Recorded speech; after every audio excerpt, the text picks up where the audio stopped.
To Soumya's kitchen. ಇವತ್ತಿನ recipe ಬಂದುಬಿಟ್ಟು ನೆಲ್ಲ ಅವರೆಕಾಯಿ ಪಲ್ಯ ರಾಗಿ ದೋಸೆ ಹೇಗೆ ಮಾಡೋಣ ಅಂತ ನೋಡ್ಕೊಳ್ಳೋಣ. ನೆಲ್ಲ ಅವರೆಕಾಯಿ ಸಣ್ಣದಾಗಿ ಹಚ್ಚಿ ಇಟ್ಕೊಂಡಿದ್ದೀನಿ. ಬೇಕಾಗಿರುವ ಇಂಗ್ರೀಡಿಯೆಂಟ್ಸು 2 ಈರುಳ್ಳಿ, ಟೊಮೆಟೊ 1, ಕರ್ಬೇವಿನ ಸೊಪ್ಪು, ಆಮೇಲೆ ಮೊಳಕೆ ಕಟ್ಟಿರೋಂಥ ಹೆಸರು ಕಾಳು. ಈಗ ಒಂದು ಬಾಣಲಿ ಇಟ್ಕೊಂಡ್ಬಿಟ್ಟು 2 ಟೇಬಲ್ ಸ್ಪೂನಷ್ಟು ಆಯಿಲು, ಸಾಸಿವೆ, ಜೀರಿಗೆ, ಕರಿಬೇವು, ಕಡಲೆಬೇಳೆ ಮತ್ತು ಆಮೇಲೆ ಒಣಮೆಣ್ಸಿನ್ಕಾಯಿ, 2 ಈರುಳ್ಳಿ ಹಚ್ಚಿಟ್ಕೊಂಡಿರ್ತೀನಲ್ಲ ಸಣ್ಣದಾಗೆ, ಅದನ್ನು ಸಹ ಆ್ಯಡ್ ಮಾಡಿ ಬಾಡಿಸ್ಕೊತಿದ್ದೀನಿ. ಆಮೇಲೆ ಒಂದು ಟೊಮೆಟೊನ ಅದಕ್ಕೆ ಆ್ಯಡ್ ಮಾಡ್ತಿದ್ದೀನಿ. ಒಂದು ಟೊಮೆಟೊ ಆ್ಯಡ್ ಮಾಡಿ ಸ್ವಲ್ಪ ಉಪ್ಪನ್ನು ಬೆರೆಸ್ತಾ ಇದ್ದೀನಿ. ಉಪ್ಪು ಬೆರೆಸೋದೇನಕ್ಕೆ ಅಂದರೆ ಈರುಳ್ಳಿ ಬೇಗ ಬೇಯುತ್ತೆ, ಆ ಕಾರಣಕ್ಕೆ ಸ್ವಲ್ಪ ಉಪ್ಪನ್ನು ಆ್ಯಡ್ ಮಾಡ್ತಾಯಿದ್ದೀನಿ. ಆಮೇಲೆ 1 ಟೇಬಲ್ ಸ್ಪೂನಷ್ಟು ಅರಿಶಿನ ಆ್ಯಡ್ ಮಾಡ್ತಿದ್ದೀನಿ. ಅಡುಗೆಗೆ ಅರಿಶಿನ ತುಂಬ ಇಂಪಾರ್ಟೆಂಟು. ಮೊಳಕೆ ಕಟ್ಟಿರೋಂತಹ ಹೆಸರು ಕಾಳು ಹೆವಿ ಪ್ರೋಟೀನ್ ಇರುತ್ತೆ. ಸೊ ಹಂಗಾಗಿ ಇದನ್ನು ಸಹ ನಾನು ಮೊಳಕೆ ಕಟ್ಕೊಂಡು ಇಟ್ಕೊಂಡಿದ್ದೀನಿ. ಅದನ್ನು ಆ್ಯಡ್ ಮಾಡಿ ಆಮೇಲೆ ಹಚ್ಚಿಟ್ಕೊಂಡಿರೋಂಥ ನೆಲ್ಲ ಅವರೆಕಾಯಿ ಸಮೇತ ಆ್ಯಡ್ ಮಾಡಿ ತಿರುಗಿಸ್ಕೊತಾ ಇದ್ದೀನಿ. ಮೇಲೆ ಕೆಳಗೆ ಮಾಡಿ ತಿರುಗಿಸ್ಕೊಂಡ ನಂತರ 1.5 ಚಮಚಷ್ಟು ನೀರನ್ನ ಆ್ಯಡ್ ಮಾಡಿ ರುಚಿಗೆ ತಕ್ಕಷ್ಟು ಉಪ್ಪನ್ನು ಆ್ಯಡ್ ಮಾಡಿ ಬೇಯಕ್ಕೆ ಬಿಡೋಣ.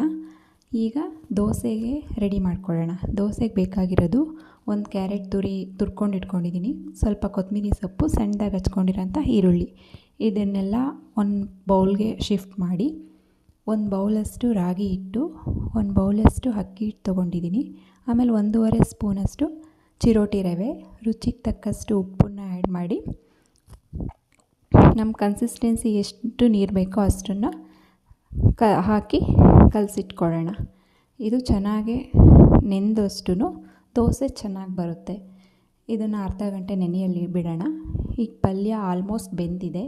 ಇದಕ್ಕೆ 1.5 ಟೇಬಲ್ ಸ್ಪೂನಷ್ಟು ಸಾಂಬಾರು ಪುಡಿನ ಆ್ಯಡ್ ಮಾಡ್ತಾಯಿದ್ದೀನಿ. 1.5 ಸ್ಪೂನ್ ಸಾಂಬಾರು ಪುಡಿ ಆ್ಯಡ್ ಮಾಡಿದ ನಂತರ 1 ಬೌಲಷ್ಟು ಹಸಿ ಕಾಯಿನ ಆ್ಯಡ್ ಮಾಡ್ತಾಯಿದ್ದೀನಿ. ಇದೆರಡೂ ಆ್ಯಡ್ ಮಾಡಿ ಒಂದು ಸಲ ಬಾಡಿಸ್ಕೊಳ್ಳೋಣ. ಎರಡೂ ಮೇಲೆ ಕೆಳಗೆ ಮಾಡಿಕೊಂಡು ತಿರುಗಿಸ್ಕೊಳ್ಳೋಣ. ಆಮೇಲೆ ಶೇಂಗಾ ಪೌಡರ್ ಮಾಡಿಟ್ಕೊಂಡಿದ್ದೀನಿ. ಇದನ್ನು 2 ಟೇಬಲ್ ಸ್ಪೂನಷ್ಟು ಶೇಂಗಾ ಪೌಡ್ರು ಆ್ಯಡ್ ಮಾಡಿ, ಆಮೇಲೆ ಸ್ವಲ್ಪ ಸಣ್ಣದಾಗಿ ಹಚ್ಕೊಂಡಿರೋಂಥ ಕೊತ್ತಂಬರಿ ಸೊಪ್ಪು ಸಮೇತ ಆ್ಯಡ್ ಮಾಡ್ತಾಯಿದ್ದೀನಿ. 1 ಟೇಬಲ್ ಸ್ಪೂನಷ್ಟು ಪುಡಿ ಬೆಲ್ಲನ ಆ್ಯಡ್ ಮಾಡ್ತಾಯಿದ್ದೀನಿ. ಇದು ಪಲ್ಯಕ್ಕೆ ಟೇಸ್ಟ್ ಚೆನ್ನಾಗಿ ಬರುತ್ತೆ ಬೆಲ್ಲ ಆ್ಯಡ್ ಮಾಡೋದ್ರಿಂದ. ಮೇಲೆ ಕೆಳಗೆ ತಿರುಗಿಸಿ ಆಮೇಲೆ 1/4 ಲೋಟದಷ್ಟು ಹಾಲನ್ನ ಸಮೇತ ಆ್ಯಡ್ ಮಾಡಿದರೆ ಪಲ್ಯ ರೆಡಿಯಾಗಿದೆ.